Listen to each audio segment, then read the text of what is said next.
de nous conscientiser, c'est un mot moderne à la mode, conscientiser, nous aider à prendre conscience davantage ou à nous souvenir que,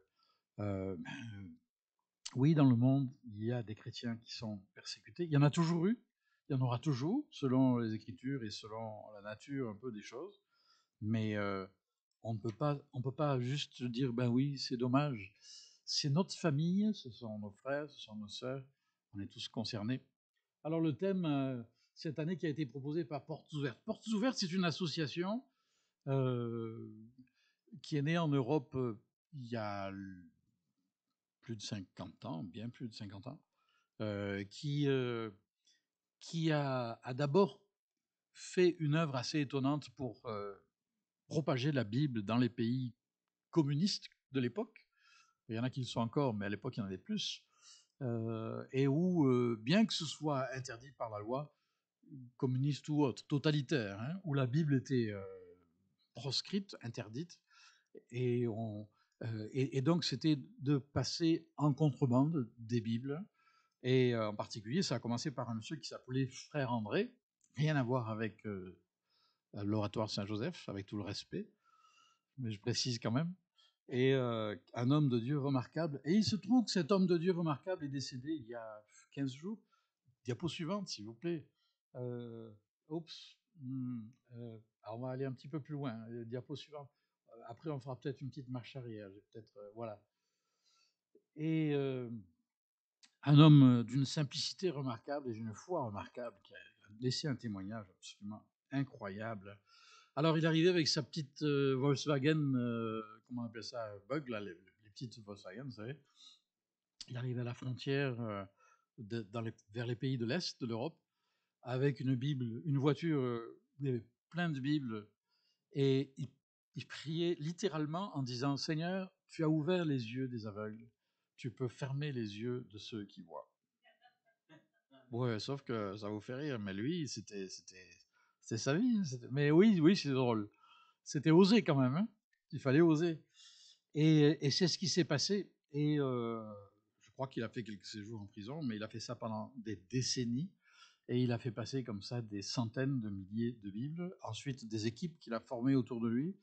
Et lui qui voulait pas du tout organiser quelque chose de grand, d'important, c'était pas son but du tout. Il voulait juste faire ce que Dieu lui montrait là. Il s'est retrouvé à la tête d'une organisation qui maintenant œuvre dans plus d'une quarantaine de pays, je crois, en transmettant la Bible, en encourageant les croyants sur place, en apportant une aide humanitaire aussi, et quelquefois aussi, même avec des démarches plus formelles de faire signer des pétitions dans le respect des lois et des autorités, mais pour réclamer la libération de certains chrétiens injustement emprisonnés, etc. Alors c'est vraiment un phénomène, ce monsieur. Et sur toutes les diapos, là on ne le voit pas bien, mais sur les autres on le verra mieux, vous verrez le nom du site. Si vous êtes branché Internet, je vous encourage tout cœur à y aller. Ça s'appelle portesouvertes.fr. C'est en France, mais c'est pareil. Et ou .ch, c'est la Suisse, mais il y a des choses complémentaires. Et vous y trouverez une mine d'informations à longueur d'année. Vous pouvez vous abonner pour pouvoir prier pour ces gens-là et pour pouvoir vraiment faire connaître les besoins. Alors voilà. On va revenir à ce texte. Marche arrière, deux diapos, s'il vous plaît. Excusez-moi pour le désordre. J'aimerais lire avec vous un autre texte de l'Écriture qui est la base de ce partage. Et si vous encourage à suivre dans votre Bible, c'est tellement plus efficace. C'est tellement bon d'avoir sa propre Bible. 1 Pierre, chapitre 1er. Pierre a écrit à des chrétiens qui se dispersaient un peu partout. C'est intéressant parce qu'aujourd'hui aussi, les populations sont de plus en plus éclatées, dispersées dans le monde, hein. On voit de plus en plus de personnes venir se réfugier au Canada en particulier, mais c'est vrai dans le monde entier, le mélange des cultures, alors ça nous plaît ou ça ne nous plaît pas, mais c'est pas la question. C'est Dieu qui amène le monde à notre porte. Et notre mission, c'est d'être des témoins de l'amour de Dieu, de sa grâce. Alors, c'est un défi colossal pour nos églises, mais que Dieu très certainement permet et que Dieu veut utiliser pour sa gloire. Alors, merci Seigneur. 1 Pierre chapitre 1er verset 3. Non, oui, pardon, verset 3. Ouais.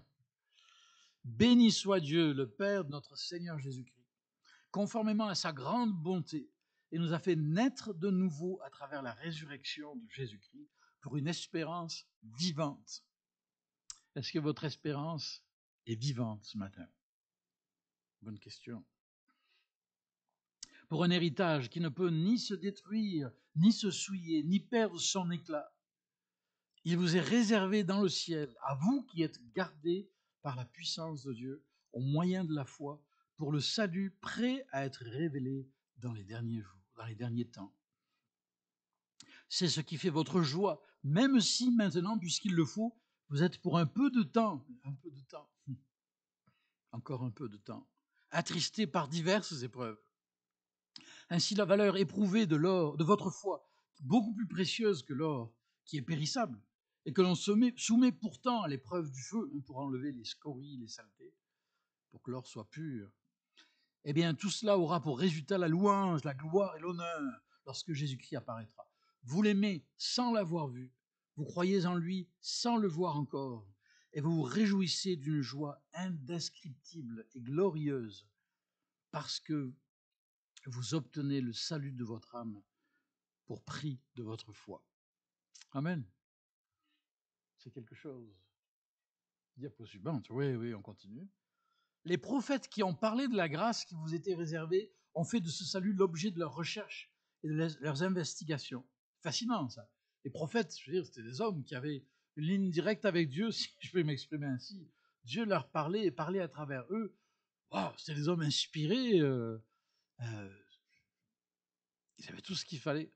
Eh bien, ils ont fait des recherches, ils ont investigué, ils ont cherché à découvrir l'époque, les circonstances indiquées par l'Esprit de Christ qui était en eux, lorsqu'il attestait d'avance les souffrances du Messie et la gloire dont elles seraient suivies. Et il leur a été révélé, Dieu leur a révélé, que ce n'était pas pour eux-mêmes, mais pour vous qu'ils étaient au service de ce message. Les hommes qui vous ont prêché l'Évangile par le Saint-Esprit envoyé du ciel vous ont maintenant annoncé ce message dans lequel, écoutez bien, c'est absolument incroyable, ce message dans lequel les anges eux-mêmes désirent plonger leur regard. Ça me fascine. Ça veut dire, ma Bible, il y a des fois, je la lis, je l'ai, et puis je dis, bon, pas trop motivé, ou c'est compliqué, je sais pas trop où lire, quoi lire, ou je comprends pas.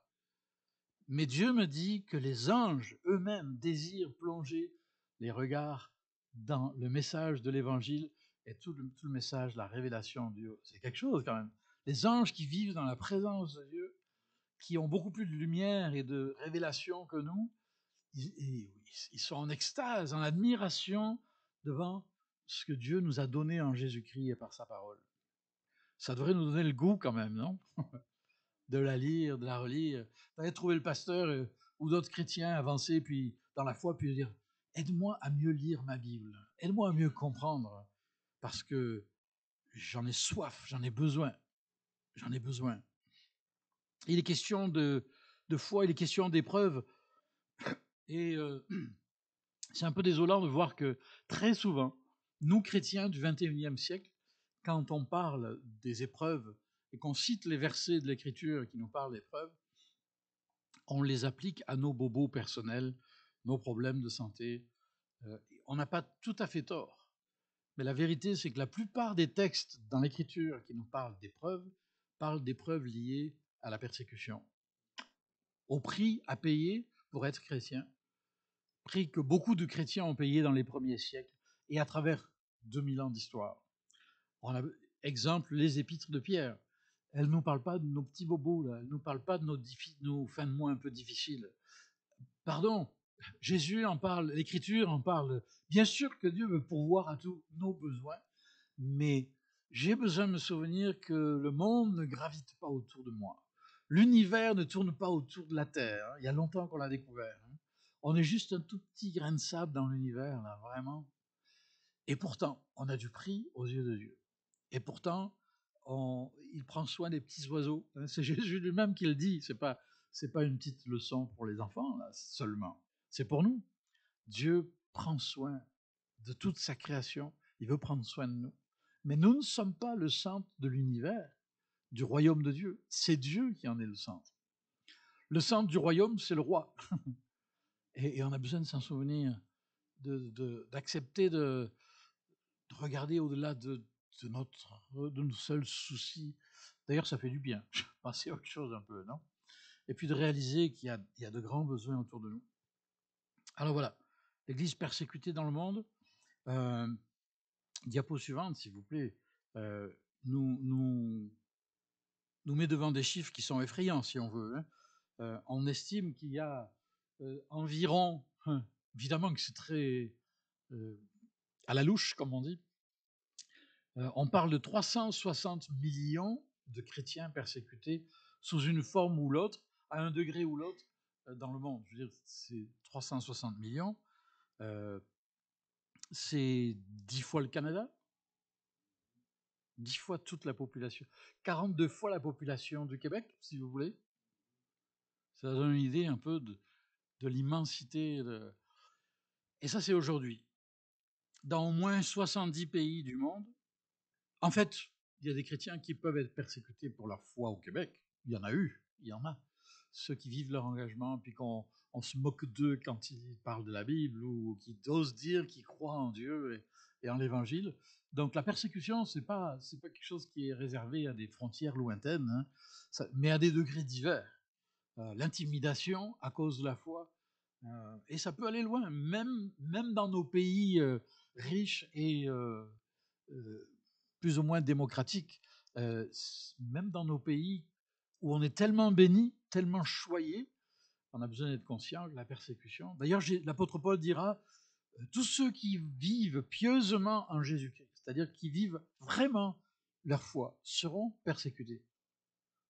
J'ai pas entendu quelqu'un dire amen, là. Oui, amen. Ça veut dire que si on est conséquent, sérieux dans notre engagement avec Dieu, il ne faut pas s'attendre à ce que toujours ce soit, que les gens s'inclinent devant nous. Au contraire, à un moment ou l'autre, d'une manière, on n'est pas maso, on ne va pas chercher la persécution, mais d'une manière ou d'une autre, à un moment ou l'autre, il faut s'attendre à ce qu'on soit incompris, mal jugé, et quelquefois davantage. Un chrétien, ça représente à peu près un chrétien sur 7 dans le monde qui en ce moment souffre à cause de sa foi. Ça veut dire que aujourd'hui, en gros, plus ou moins, 13 chrétiens vont être assassinés pour leur foi dans le monde, à cause de leur foi. Ça veut dire que aujourd'hui, et chaque jour de la semaine qui vient, environ 12 églises ou édifices chrétiens seront attaqués, incendiés ou autres, à cause de la foi. Ça veut dire que chaque jour, aujourd'hui, ce dimanche, quelque part, au moins une douzaine de chrétiens seront injustement traités, arrêtés ou emprisonnés à cause de leur foi. C'est quelque chose quand même, quand on le ramène à des chiffres. Hein. Ça veut dire aussi que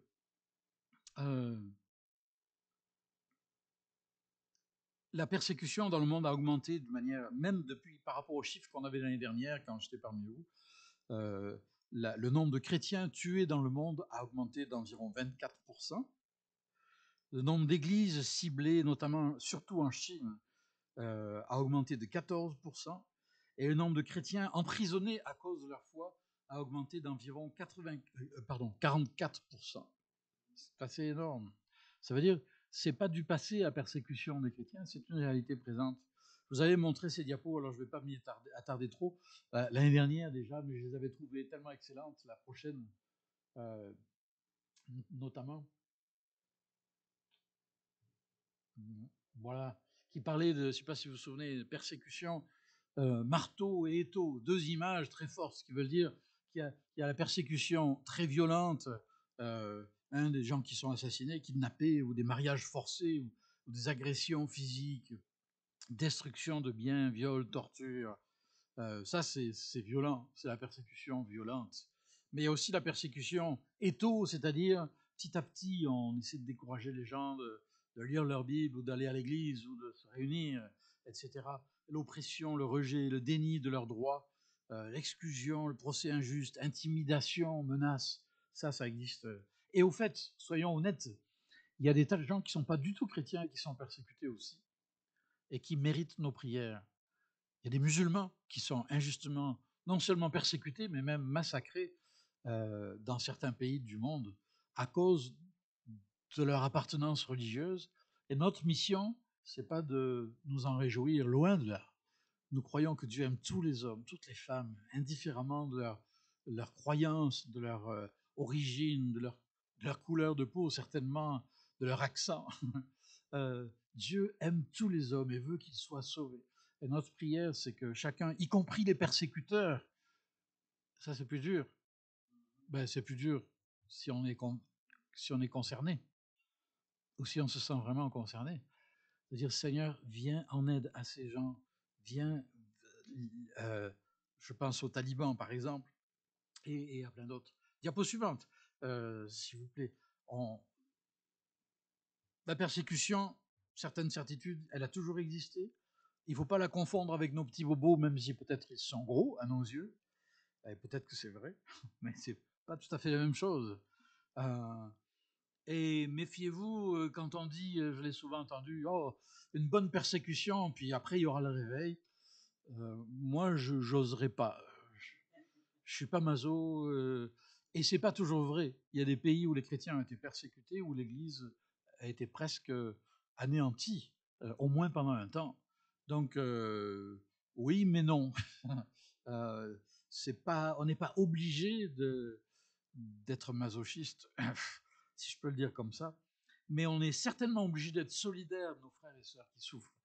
Et ma prière, c'est que chaque fois que nous prenons la Sainte Seine, la communion, le repas du Seigneur, si au moins là, on pouvait à chaque fois se souvenir que dans le monde, il y a des gens qui, juste pour faire ce geste de prendre ce bout de pain et de boire cette petite coupe-là, rien que pour faire ça, ils mettent leur liberté en péril, parce que ça va suffire à ce qu'on puisse les identifier. Il y a des pays du monde maintenant où les gens, à l'entrée de l'église, on est obligé de leur demander de déposer leur cellulaire, ou de les déconnecter, ou de l'enlever la batterie, parce que les autorités ont le moyen de localiser les gens, et donc de savoir où ils se réunissent, etc. Alors on leur rend le cellulaire à la sortie. Vous auriez fait une drôle de tête si on vous avait dit, s'il vous plaît, en entrant, vous déposez votre cellulaire, non? Vous en avez peut-être pas. Mais on nous a suggéré de le faire, l'opération porte ouverte, l'association. Mais j'ai pas osé proposer ça. Je me suis dit, oulala, bah non, alors là, moi j'ai un pacemaker, c'est comme si on me disait, faut enlever le pacemaker. Cellulaire. Oh, comment on se séparerait 5 minutes de notre cellulaire?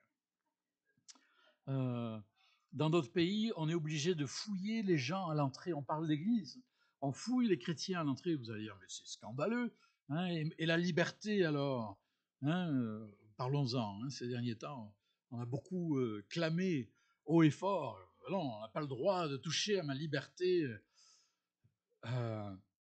Oui, mais il y a des gens qui rentrent dans des églises avec une bombe cachée sur eux ou une arme blanche pour faire des ravages. Alors, certains ont été amenés jusque-là. Imaginez l'ambiance un petit peu. Dans nos pays modernes, riches ou libres, où on fait tout pour que, waouh, ce soit attrayant, ce soit agréable et tout ça. Mais là, c'est une question quelquefois de liberté, de survie même, je dirais. Alors, soyons solidaires d'eux. Pensons-y quand nous prenons le repas du Seigneur. On est solidaires, on est frères et sœurs de ceux qui souffrent dans le monde entier et qui ont besoin de notre intercession aussi. Et puis, voilà, diapo suivante, notre attitude, il ne faut pas s'en étonner, il ne faut pas s'en alarmer, il ne faut pas s'y résigner et il ne faut pas s'y habituer. Et on va déjà à la diapo suivante, s'il vous plaît. Parce que ça, on l'avait déjà. Et oui, c'est ça. Je vous propose quelques minutes, c'est pas long du tout. Une vidéo, je ne sais pas si on peut éteindre sur l'avant, là. Ça dure 7 minutes, ça devrait très bien fonctionner grâce à notre équipe de techniciens pro et efficaces. Merci les amis. Et vous allez voir, c'est assez bouleversant quand même.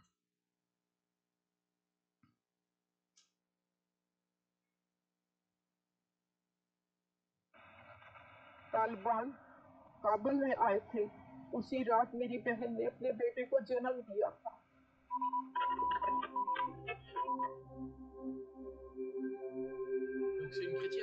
qui parle quelques jours après लोगों que les की talibans छोटी aient pris छोटी le pouvoir बच्चियों से शादियां कर रहे हैं, en Afghanistan. वही उसे कत्ल कर देते हैं, जैसे उनका खानदान। पता नहीं किस दिन ये हमारे दरवाजे पर आ जाएंगे। ऐसे वक्त में मैं सोच कर भी आवाज पाख्ता हो जाती हूँ, ऐ मेरे रब, 3 रोज से एक ही दाल की कटोरी पे मेरा पूरा खानदान गुजारा कर रहा है। डर लगता है कि उन लोगों के आने से पहले कहीं भूख ही ना हमें मार दे। बेचारे का क्या मुस्तकबिल होगा, ना अपने मजहब को समझ सकेगा, ना औरत की इज्जत को। हाय, वो छोटा सा बच्चा, उसके मुस्तकबिल में अभी बहुत कुछ पड़ा है। उसी ने हमें बेशक मुश्किलें बर्दाश्त करने को बुलाया है।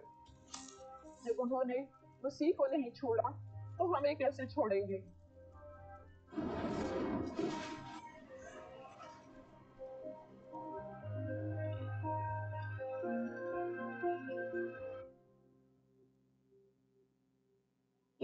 À ce moment-là, la température était à son maximum.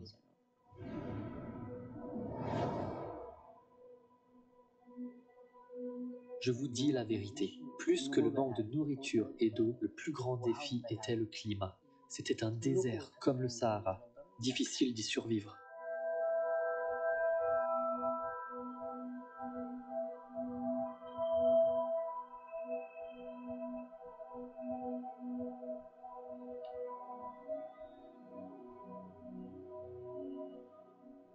Pendant toutes ces années, le gouvernement m'a emprisonné à cause de ma foi. Je n'avais aucun autre chef d'accusation. Quand ils m'ont arrêté, ils m'ont mis dans une cellule de 2 mètres sur 1. Pendant des mois, je suis resté là, dans cette pièce étroite. Il n'y avait pas de fenêtre. Je ne savais pas quand le soleil se levait ou se couchait, ni l'heure qu'il était. On se faisait appeler au moment où on s'y attendait le moins, et on se faisait battre. Puis on m'a emmené dans un autre camp de prisonniers appelé Miter. C'est un endroit extrêmement chaud. Il y fait 38 à 40 degrés. Je devais ramasser du bois, des pierres, travailler à la construction de maisons. Nous étions traités comme des esclaves. Par tous les moyens possibles, ils essaient d'épuiser votre corps, votre esprit et votre santé. La seule chose qu'ils font est de vous menacer. Ils vous demandent de renier votre foi et de la haïr. Honnêtement, la tentation a été très difficile. C'était extrêmement dur de répondre à cette demande. Cependant, avec l'aide de Dieu, nous avons persévéré et dit non. Nous avons refusé. Dans une certaine mesure, notre refus a prolongé notre séjour en prison. Si nous avions dit oui, ils nous auraient libérés plus tôt. Et puis, ils ont fini par nous libérer. Ils nous ont avertis de ne pas nous rendre dans les églises des mouvements évangéliques ou pentecôtistes. Ils ont dit, si on vous trouve à nouveau dans une de ces églises, vous serez tués. Mais jusqu'à présent, par la grâce et l'aide de Dieu, nous continuons de nous rassembler clandestinement. Nous prêchons, nous servons, nous baptisons les nouveaux venus et nous étendons le royaume de Dieu.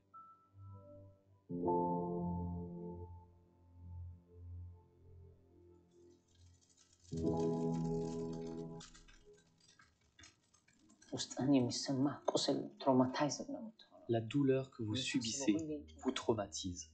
Toutes vos pensées sont anxieuses. C'est ça la vie en prison. Quand nous étions dans cette souffrance, nous cherchions vraiment la face de Dieu. Nous prions. Parmi les quelques moments heureux de mon séjour en prison, il y a eu ceux où j'ai parlé à des frères qui ont accepté le Seigneur. Il y a même eu des gardes qui ont accepté le Christ au cours des conversations que nous avons eues. Ce sont mes meilleurs moments. C'est pour le Christ que je vis. Je le sers encore plus depuis ma libération. Quand je vois la puissance et la grâce que Dieu m'a donnée après, c'est encore mieux qu'avant la prison. Oui, l'Église grandit, malgré les persécutions, et bien que les dirigeants de l'Église soient emprisonnés.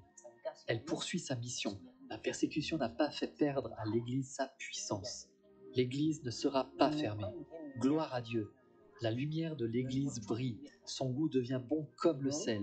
Au début, beaucoup disaient des choses négatives sur nous, les chrétiens. Mais quand les gens ont comparé ce qu'ils avaient entendu sur nous et ce que nous sommes réellement, ils ont vu que les accusations n'étaient pas vraies.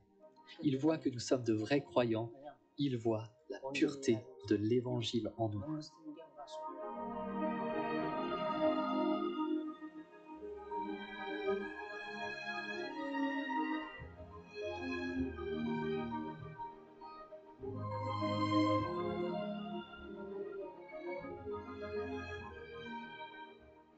Je ne sais pas pourquoi Dieu a permis ça, mais je sais qu'étrangement, ça a renforcé notre foi.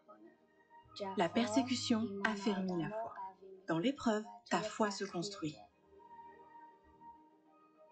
Ils ont tout essayé, mais ils n'ont pas réussi à ébranler ma foi. Ils ont menacé de me tuer, mais ils ne l'ont pas fait. Ils ont voulu chasser nos enfants, mais pourtant, je continue de croire. Honnêtement, quand ces choses sont arrivées, la mort de mon mari et l'attaque de Boko Haram, je me suis rapprochée de Dieu. Je dépendais totalement de Dieu. Je ne me suis jamais éloignée de lui. Je me suis fortement accrochée à Dieu. Il est devenu un père, une mère et un mari pour moi. Le désir de Dieu est que notre foi se renforce à travers cette épreuve. Notre foi, la mienne et celle de ma famille, est plus forte maintenant qu'elle ne l'était auparavant. Après avoir connu le Christ, Dieu m'a fait grandir dans la prison comme le feu purifie l'or. Dieu m'a donné une foi qui est comme de l'or pur. Je suis tellement reconnaissante qu'il m'ait donné la foi de ne regarder que lui et de l'aimer lui seul. मुझमें इतनी जरूरत नहीं कि मैं अपनी खुशी, अपने गम और अपने मसाइल से आपको रोशनास करा सकूं, लेकिन मैं ये जानती हूँ कि मेरा मसीह और आपका मसीह एक है और हम दुआ के जरिए एक दूसरे के साथ जुड़े हुए हैं क्योंकि हम मसीह का बदन हैं। खुदा आप पर हमारी मुश्किलात अया करेगा और हमारी मुत्तफिका दुआ ही वाहिद हल है।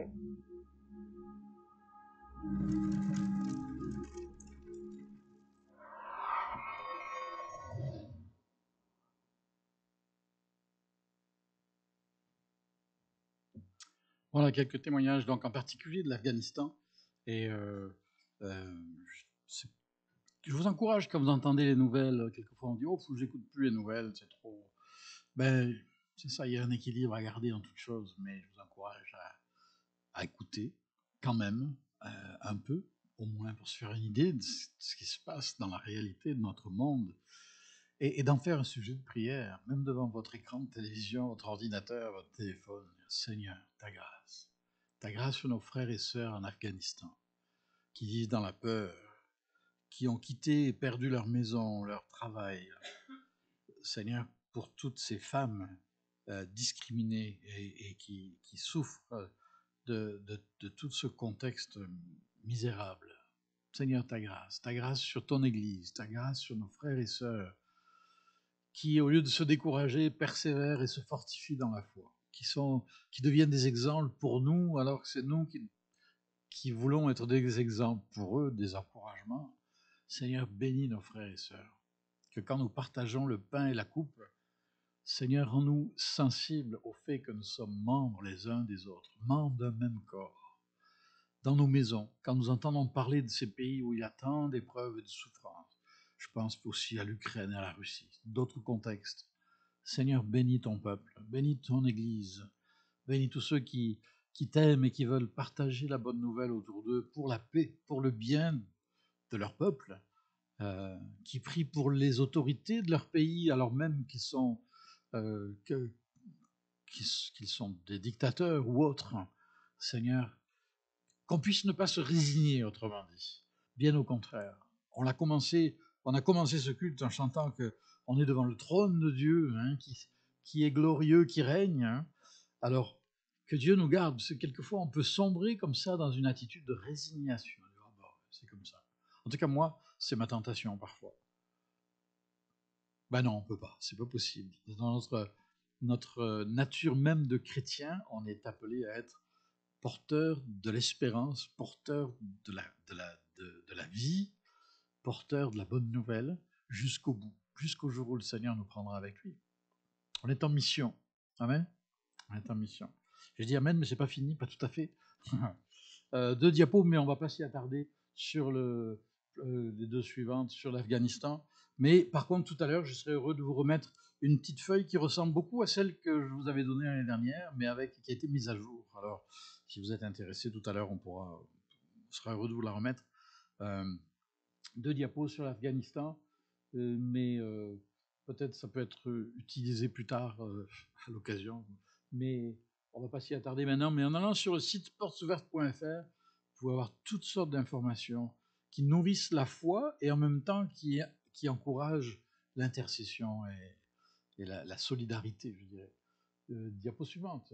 Ça, c'est une carte aussi Portes Ouvertes, dresse tous les ans un index mondial de la persécution. Et il y a la liste des 50 pays où au monde les chrétiens sont le plus persécutés. Bien longue liste, mais c'est très instructif et ça, là encore, ça nourrit ça oriente notre prière. Vous trouverez ça sur Portes Ouvertes. Et pour ceux qui parlent anglais aussi, vous pouvez aller sur opendoorscanada.org, mais il n'y a malheureusement rien en français, mais il y a aussi beaucoup d'informations. C'est complémentaire, les 3 sites. Diapo suivante. Voilà, un flash de retour sur notre texte de tout à l'heure. Rassurez-vous, ce n'est pas pour entrer dans une prédication de 45 minutes, mais juste pour terminer avec un flash. Béni soit le Dieu et Père de notre Seigneur Jésus-Christ, conformément à sa grande bonté, il nous a fait naître de nouveau. Êtes-vous nés de nouveau? On oublie quelquefois que la vie chrétienne, ça ne commence pas en levant les mains, alléluia, tout est merveilleux. Ça ne commence pas là, ça commence dans la repentance, ça commence dans la conversion à Jésus-Christ, ça commence en abandonnant son ancienne vie et en accueillant une vie nouvelle en Jésus-Christ. Et alors, à travers la résurrection de Jésus-Christ, nous sommes nés de nouveau pour une espérance vivante. Et j'aime cette expression. Je repose la question, est-ce que votre espérance est vivante? L'espérance, ce n'est pas l'espoir que demain il va faire beau. Je vous rappelle que l'hiver s'en vient. Mais l'espérance, c'est pas, ben oui, j'espère que mes affaires vont bien marcher, c'est pas ça du tout. Ça, c'est l'espoir. Puis tant mieux si ça se produit. L'espérance, c'est l'attente des choses certaines que Dieu en réserve pour ceux qui se confient en lui. L'espérance, c'est une dimension d'au-delà, d'éternité. C'est les choses sûres et certaines. Si je meurs aujourd'hui, je sais où je vais, j'ai la vie éternelle en Jésus-Christ. Ça, c'est l'espérance. Est-ce que je vais vivre encore 10 ans, 20 ans? Ça, c'est l'espoir, peut-être, mais Dieu seul le sait. Et l'espérance, c'est les certitudes finales, absolues. Et ça, est-ce que votre espérance est vivante ce matin? Vous savez où vous allez? Pas pour manger à midi, je veux dire, la destination finale. Est-ce que vous savez en qui vous avez cru? Vous avez placé votre confiance. Sinon, faites-le. Seigneur, viens dans ma vie. Fais de moi ton enfant. J'ai besoin de toi. Je m'abandonne à toi. Diapo suivante, qui nous amène plus loin dans le texte qu'on a lu. Et il a dit, c'est ce qui fait votre joie. Ben oui, quand on sait comment les choses vont, quand on a vu la fin du livre, la fin de l'histoire. D'ailleurs, la fin de l'histoire, on la trouve dans l'Apocalypse, chapitre 20, 21, 22, et de nouveaux cieux, une nouvelle terre, un avenir glorieux, pas du tout lugubre comme l'état de notre monde actuel. Mais c'est ce qui fait votre joie, même si maintenant, puisqu'il le faut, il ne donne pas toutes les explications, mais il dit, ben, c'est comme ça, c'est la réalité. La vie n'est pas facile, mais il y a diverses épreuves qui peuvent être liées à la foi, surtout si on la vit vraiment. Mais la valeur éprouvée de votre foi aura pour résultat la louange, la gloire, l'honneur. Une foi éprouvée, une espérance vivante, une foi éprouvée, secouée, mais pas ébranlée, qui tient bon, qui reste attachée aux certitudes de la parole de Dieu, de l'Écriture. Ça, c'est quelque chose. Et puis, diapo suivante, et ça, j'aime tellement ce verset 8, qui dit « Vous l'aimez sans l'avoir vu, vous croyez en lui sans le voir encore, et vous vous réjouissez d'une joie indescriptible et glorieuse, parce que vous obtenez le salut de votre âme pour prix de votre foi. » Notre espérance vivante est tellement énorme, tellement magnifique, tellement glorieuse. L'assurance de sa grâce, de son esprit qui vit en nous, de sa présence dans notre vie de chaque jour, du lundi au dimanche ou du dimanche au samedi, comme vous voudrez. Quelle grâce, une joie indescriptible, malgré tout, malgré les peines de la vie, malgré parfois l'hostilité ou l'opposition, malgré l'état de notre monde, parce que nous aimons le Seigneur, même si nous ne le voyons pas. Nous croyons en lui, même si nous ne le voyons toujours pas. mais nous le voyons à l'œuvre. On ne peut pas voir son visage, mais on peut voir sa main. On peut voir que dans nos vies, il est capable d'agir dans les circonstances et de nous soutenir, de nous garder debout et de nous aider à continuer d'aller de l'avant. Alors, oui, j'accepte. Est-ce que nous acceptons ce matin que tant qu'on est sur cette terre, on va l'aimer sans l'avoir vu? Il y en a qui ont de grandes visions. Moi, ils me font toujours peur parce que on se demande si c'est parce qu'ils ont reçu une vision de Dieu ou ils ont mangé trop de pizza et bu trop de café. C'est ça la grande question, en fait. Mais ça me fait toujours un peu peur. Je crois aux visions, c'est pas ce que je veux dire, mais il y a tant de visions qui ont entraîné tant de divisions que... Mais alors oui, une vision, si elle est ancrée dans la parole de Dieu, si elle reflète l'esprit de Christ, si elle fait progresser l'œuvre de Dieu et l'annonce de l'Évangile, on peut peut-être parler de vision, mais est-ce qu'on est dans l'obéissance? Est-ce qu'on est dans la dépendance de Dieu? L'aimer sans le voir. Seigneur, j'accepte de t'aimer sans te voir et de croire en toi sans te voir encore, et ça n'enlève rien à ma joie. Parce que j'ai terminé par une histoire un petit peu personnelle, tiens, puis un dernier chant. Mais quand j'ai connu Candy, qui a horreur que je parle d'elle en public, là par exemple, elle ne sourit pas. Mais elle a l'habitude. Quand je l'ai connue, on était à l'école publique ensemble à Bruxelles, en Belgique. Elle est américaine, elle est toujours, hein, ouais, ça c'est sûr. Et moi français. Et puis on s'est connus comme ça. Et puis ensuite, au bout d'un an, elle a eu la drôle d'idée de changer d'orientation dans ses études et elle est retournée aux États-Unis. Et moi, je me suis retrouvé là, tout seul. Bah, pas vraiment, mais j'ai continué mes études à Bruxelles. Mais quand elle m'a dit qu'elle allait partir, je me suis dit, bah, c'est fini, ça va pas tenir. Elle va, avec tous les beaux Américains qu'il y a là-bas, elle n'a pas besoin d'un petit Gaulois. Là. Alors j'ai perdu vraiment tout espoir de garder cette flamme qu'on avait l'un pour l'autre. Et puis non. Et au bout d'un an, j'ai pu aller là-bas. Et puis on a passé du temps ensemble, on s'est parlé. Et tout le long, tout ce temps-là, et ça a duré 3 ans comme ça, 3 années avant qu'on se marie. 3 années où on s'est vu pendant moins d'un mois l'été, à peu près un mois l'été. Et je vous dirais une chose, notre flamme, notre amour l'un pour l'autre n'a fait que grandir et s'approfondir. Ah, ça a coûté cher en timbre poste à l'époque. Et le téléphone coûtait cher à l'époque. Mais alors là, oui, ça écrivait. Hein. Mais l'amour était là. Et c'était la grande question. Et certains étaient inquiets. Dire, quand on se marie, après 3 ans de fréquentation à distance, juste se voir un petit peu, est-ce que c'est... Est-ce que vous êtes sûr? Vous allez avoir des surprises? Bien sûr, il y en a dans tous les couples. Beaucoup de bonnes surprises. Mais contrairement à ce que beaucoup pouvaient penser, notre amour s'était enraciné à distance, si on peut le dire comme ça. Et alors, quand je lis ça, vous l'aimez sans l'avoir vu, vous croyez en lui, vous avez confiance en lui sans le voir encore. Ben, c'est un petit peu ça. Mais merci Seigneur, il est bien réel, il est bien présent dans nos vies, et on peut compter sur lui. Alors, merci Seigneur pour la valeur de notre foi. C'est un trésor que la foi. Et je vous exhorte de tout cœur à persévérer dans la foi, avec vos frères et sœurs, avec l'Église. On a besoin les uns des autres. On n'a pas besoin d'une grande Église. On n'a pas besoin de grands tralala, de grands programmes. On a besoin de frères et sœurs autour de nous. On a besoin de la parole. On a besoin de pouvoir se tenir devant lui dans l'adoration et la prière et d'être ses témoins. Ça, on en a besoin. Que l'Église soit grande ou petite, qu'on soit ici ou ailleurs. Amen. Alors voilà. Diapo suivante. Ah ben oui, c'est mon dernier chant. D'abord une parole puisqu'on a beaucoup parlé de portes ouvertes et de Frère André, le fondateur, je vous laisse ces quelques citations de cet homme de Dieu avant ce dernier chant. Et il a écrit ceci, où il a dit « La persécution est un ennemi que l'Église a rencontré et maîtrisé à de nombreuses reprises. L'indifférence pourrait s'avérer être un adversaire bien plus dangereux. » Est-ce que l'indifférence pourrait être plus dangereuse que la persécution? Il a dit aussi, ne vous plaignez pas de ce que vous ne pouvez pas aller sur le champ de mission, remercier Dieu d'avoir amené le champ de mission jusqu'à vous.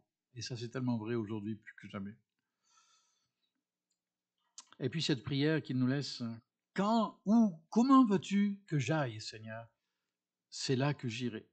Je vais commencer dès maintenant, Seigneur, alors que je me lève de cet endroit et que je fais mon premier pas en avant de ce lieu. À partir de ce lieu, considère que c'est un pas vers une obéissance totale envers toi. Oh. Seigneur, aide-moi à te livrer ma vie aujourd'hui et à te servir. Et je vous laisse ce chant, je pense que j'avais peut-être déjà partagé, mais tant pis, ou tant mieux, je ne sais pas.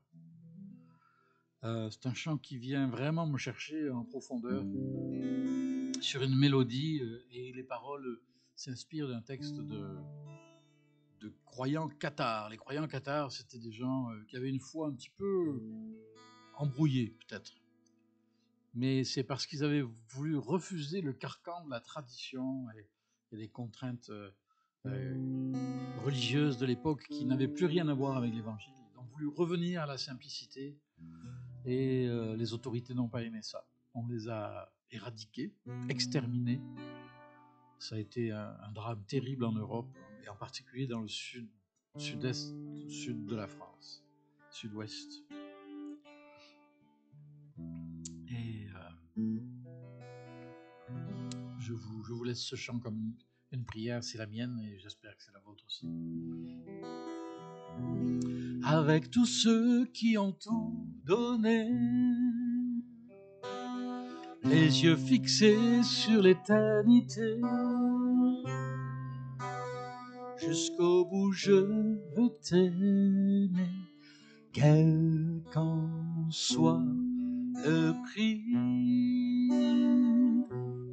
Jusqu'au bout je veux t'aimer.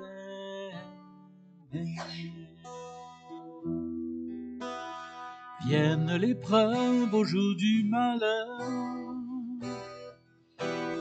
bientôt tu sécheras tous nos pleurs. Jusqu'au bout je veux t'aimer, quel qu'en soit le prix. Jusqu'au bout je veux t'aimer.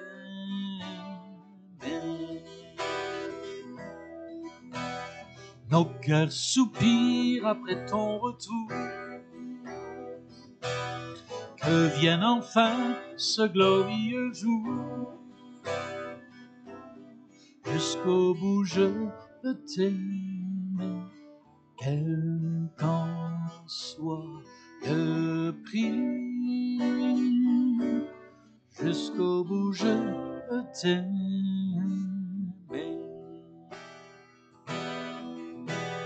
À chaque instant vivre pour ta gloire, fort de ta grâce et de ta victoire. Jusqu'au bout je veux t'aimer, quel qu'en soit le prix. Jusqu'au bout je veux t'aimer.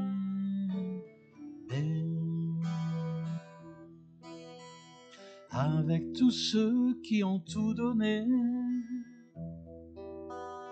les yeux fixés sur l'éternité, jusqu'au bout je veux t'aimer, quel qu'en soit le prix. Jusqu'au bout je veux t'aimer.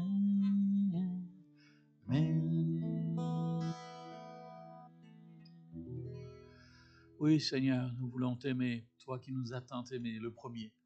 Nous voulons t'aimer, même sans te voir, Seigneur, jusqu'au jour où nous te verrons face à face. Et nous refusons au nom de Jésus de laisser qui que ce soit ou quoi que ce soit nous priver de cette joie indescriptible, incompréhensible humainement, mais la joie de te connaître. Oh Seigneur, merci pour la promesse, la certitude de la vie éternelle en Jésus-Christ. Merci Seigneur pour la promesse, la certitude que tu es avec nos frères et sœurs dans le monde entier qui t'aiment, que ta joie soit leur partage, Seigneur. Ta présence, ta consolation, ton réconfort. Et au nom de Jésus, quiconque est ici dans ce lieu ou qui nous écoute en ligne et qui a besoin d'une grâce particulière ce matin, aujourd'hui, quelle que soit l'heure du jour ou de la nuit. Seigneur, merci de le bénir. Merci de te révéler dans sa vie. Toi qui es le Tout-Puissant, toi qui es le Créateur de l'univers, toi qui nous appartenons. Merci Seigneur. Et à toi seul la gloire. Amen. Amen. Merci beaucoup pour votre écoute patiente. Amen. Merci beaucoup, pasteur. Bon partage.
C'est par le Saint-Esprit de Dieu qu'on peut être inspiré de Dieu pour dire ce qu'il faut dire au moment où on peut demander compte de notre foi.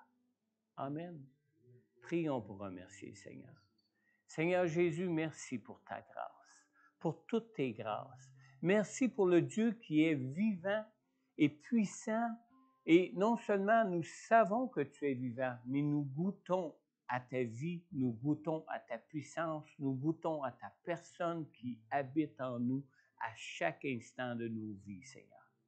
Seigneur Jésus, merci d'être mort pour nous à la croix, afin que les portes du ciel puissent être ouvertes sur nous pour que nous puissions recevoir la grâce de ta présence avec nous dans nos vies, Seigneur. Merci, Seigneur Jésus, de ton Saint-Esprit que tu nous donnes, Seigneur. Et Seigneur, je te prie pour tous ceux, Seigneur Dieu, qui font face à la persécution dans leur vie. Pour tous ceux qui font face, Seigneur Dieu, à la prison à cause de leur foi dans leur vie. Pour tous ceux qui font face, Seigneur Jésus, à l'intimidation dans leur vie, Seigneur Dieu, à cause de leur foi. Merci de ce que tu nous donnes, Seigneur Dieu, dans ta grâce, la personne de ton Saint-Esprit pour être en nous, pour vivre en nous, Seigneur Dieu, pour nous rendre libres face à toutes ces situations, Seigneur. Merci de la grâce de ta présence, Seigneur, et de ta parole qui nous donne cette promesse que tu es avec nous chaque jour dans ce monde jusqu'au jour de notre résurrection avec toi, Seigneur Jésus. En ton nom, Seigneur Dieu, nous te prions. Et nous te prions, Seigneur Dieu, que ceux qui connaissent ces persécutions dans le monde, Seigneur, ces intimidations, Seigneur Dieu, dans leur vie, Seigneur Dieu, puissent, Seigneur Dieu, compter sur la plénitude de ton esprit en eux, Seigneur Dieu, pour vivre, goûter, pour exprimer cette liberté, Seigneur Dieu, de partager la grâce et l'amour, Seigneur Dieu, que tu nous as toi-même partagé pour nos vies, Seigneur. Dans le nom de Jésus, Père, j'ai prié. Amen. Amen. Bon dimanche, Dieu vous bénisse et rappelez-vous, Avec l'Esprit de Dieu en nous, nous sommes libres en Jésus. Et restez libres en Jésus. Dieu vous garde. Amen. Merci, Pasteur Dominique.